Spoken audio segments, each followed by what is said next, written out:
నమస్తే శివాబి న్యూస్ కు స్వాగతం. నా పేరు మహేశ్వరి. ఈనాటి వార్తల్లోని ముఖ్యాంశాలు.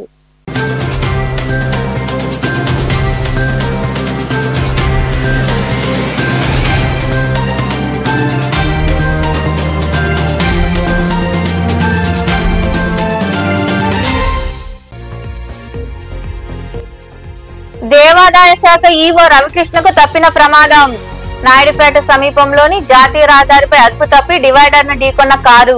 స్వల్ప గాయాలతో బయటపడ్డ అధికారి.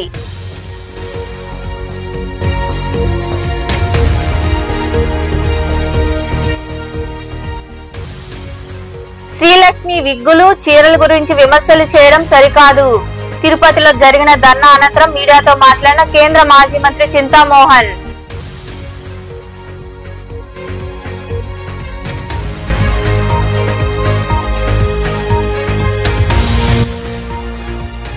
పెంచిన విద్యుత్ ఛార్జీలు తగ్గించాలని కేంద్ర రాష్ట్ర ప్రభుత్వాల వైఖరిని నిరసిస్తూ మనుబోలులో నిర్వహించిన నిరసన కార్యక్రమంలో పాల్గొని మాట్లాడిన సిపిఎం మండల కార్యదర్శి దేవదానం తదితరులు.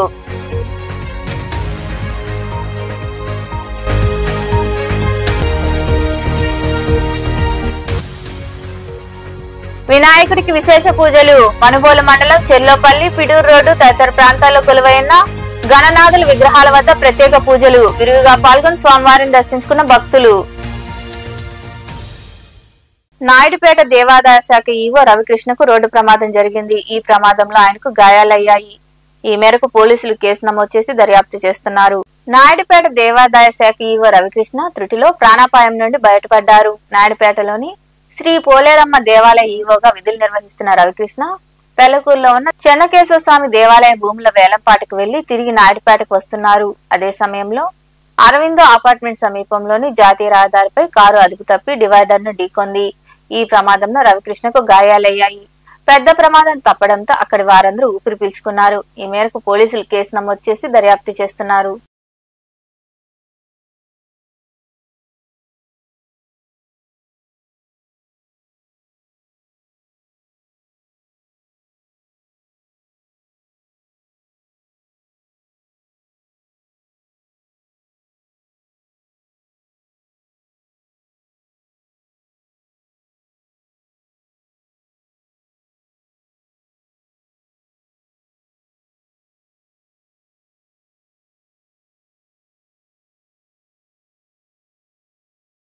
ఐఏఎస్ అధికారిని శ్రీలక్ష్మి విగ్గులు, ఆమె చీరల గురించి విమర్శలు చేయడం సరికాదని, వైఎస్ రాజశేఖర్ రెడ్డి ఎక్కడ సంతకం పెట్టమంటే అక్కడ సంతకం పెట్టి జైలుకెళ్లారని కేంద్ర మాజీ మంత్రి చింతామోహన్ తెలిపారు.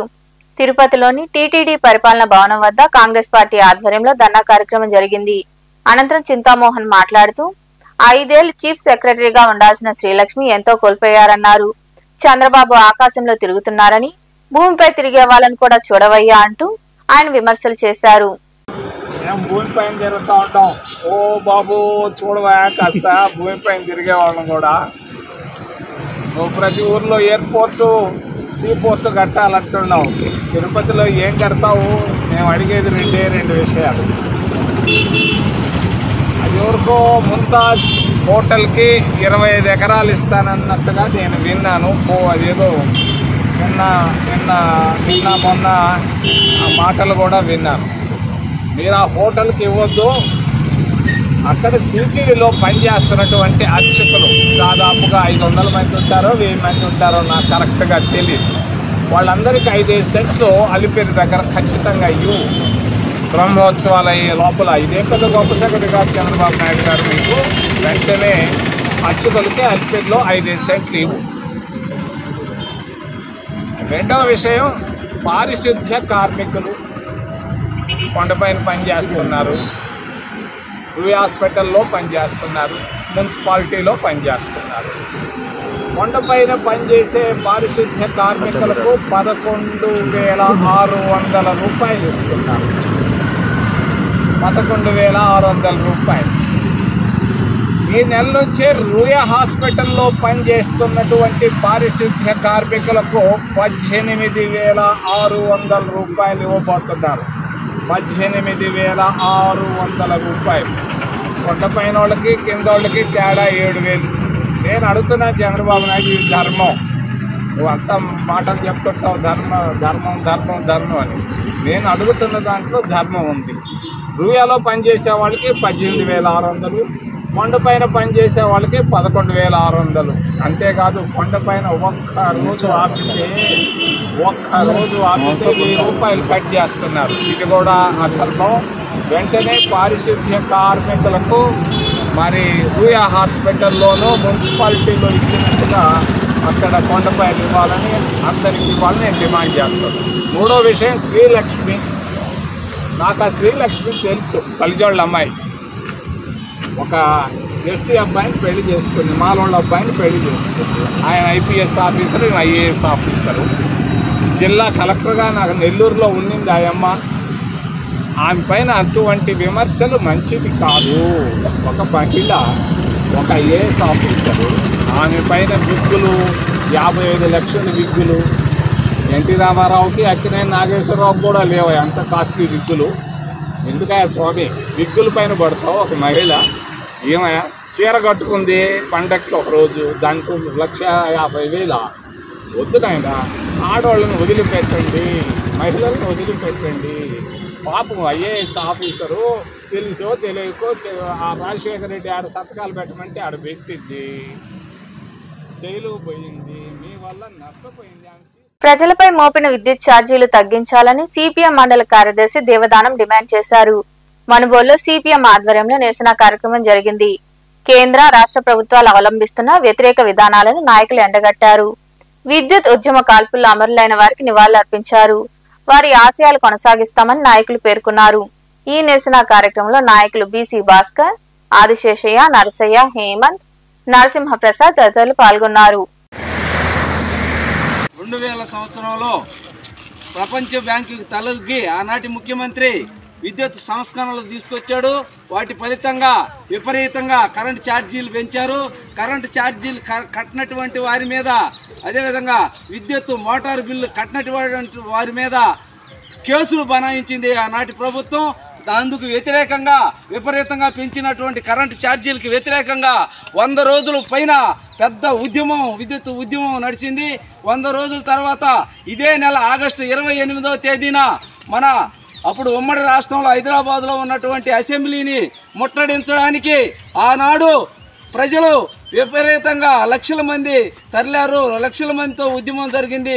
కనీసం 20-30 వేల మంది ఆ రోజు అక్కడ ధర్నా చౌక్ నుండి అదేవిధంగా అసెంబ్లీని ముట్టడించే కార్యక్రమానికి బయలుదేరితే ఆనాటి ప్రభుత్వం ముళ్ళ కంచెలు వేశారు, అసెంబ్లీలోకి రానివ్వకుండా.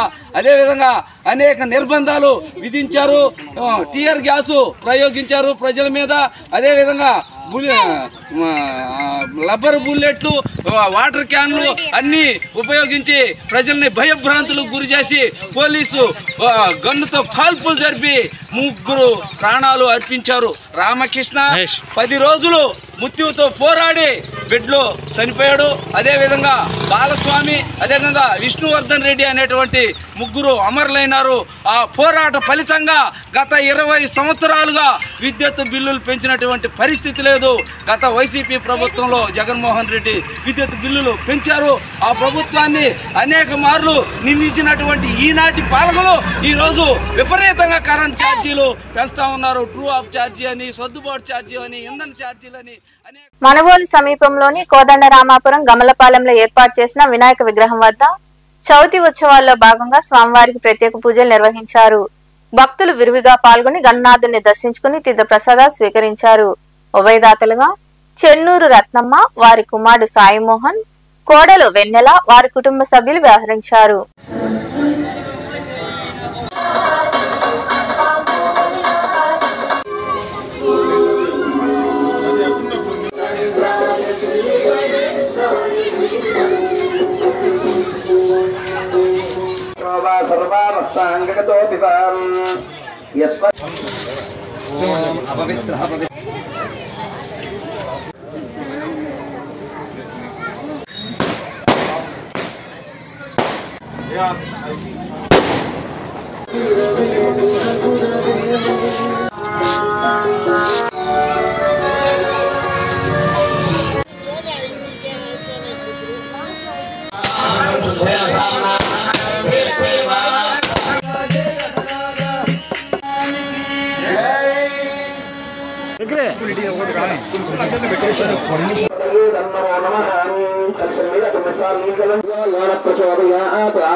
మనుబోలు మండలం చెల్లోపల్లి గ్రామంలో కొలువై ఉన్న శ్రీ పోలేరమ్మ ఆలయం వద్ద ఏర్పాటు చేసిన వినాయక విగ్రహం వద్ద ప్రత్యేక పూజలు జరిగాయి. భక్తులు విరివిగా పాల్గొని స్వామివారిని దర్శించుకుని తీర్థ ప్రసాదాలు స్వీకరించారు. ఉభయదాతలుగా పొన్నూరు అశోక్, కాంచన, వారి కుటుంబ సభ్యులు వెంకట హేత్విక్, వెంకట నివాస్ వ్యవహరించారు.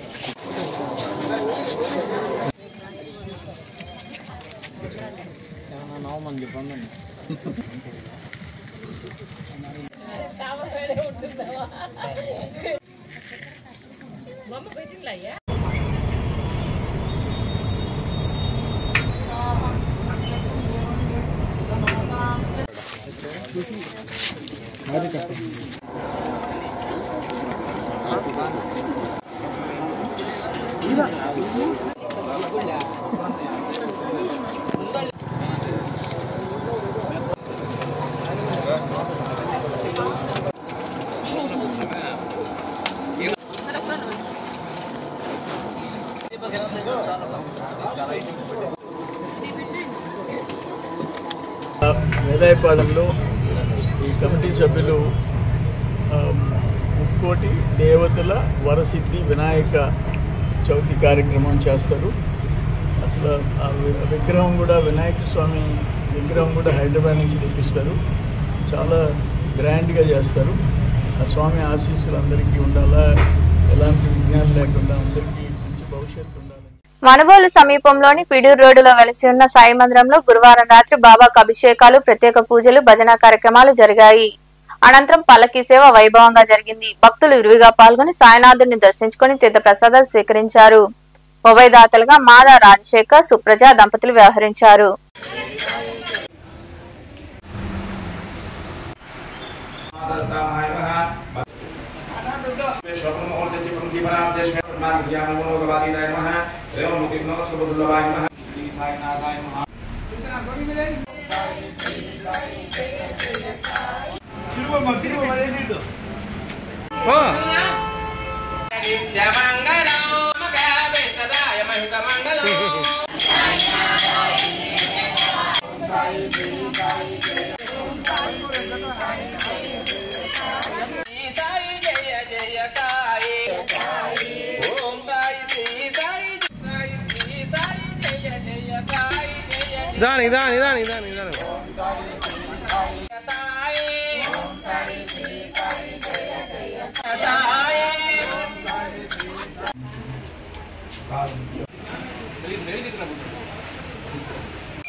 వార్తలు ముగించే ముందు ముఖ్యాంశాలు మరోసారి.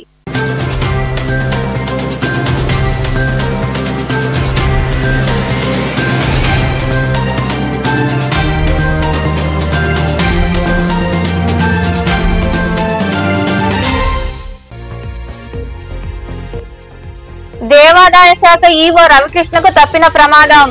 నాయుడుపేట సమీపంలోని జాతీయ రహదారిపై అదుపు తప్పి డివైడర్ ను ఢీకొన్న కారు. స్వల్ప గాయాలతో బయటపడ్డ అధికారి.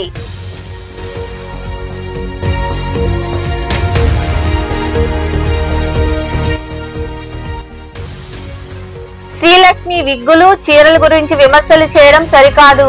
తిరుపతిలో జరిగిన ధర్నా అనంతరం మీడియాతో మాట్లాడిన కేంద్ర మాజీ మంత్రి చింతామోహన్.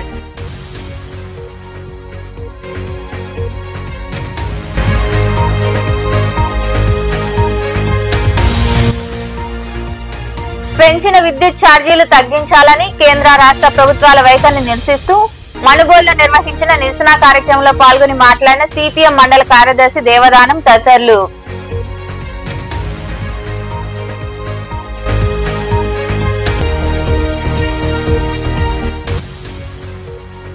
వినాయకుడికి విశేష పూజలు. మనుబోలు మండలం చెల్లోపల్లి, పిడూరు రోడ్డు తదితర ప్రాంతాల్లో కొలువైన గణనాథుల విగ్రహాల వద్ద ప్రత్యేక పూజలు. విరివిగా పాల్గొని స్వామివారిని దర్శించుకున్న భక్తులు. ఈ వార్తలు ఎంతటితో సమాప్తం. తిరిగి ప్రసారమయ్యే శివాబి న్యూస్ లో మళ్ళీ కలుద్దాం. అంతవరకు సెలవు. నమస్తే.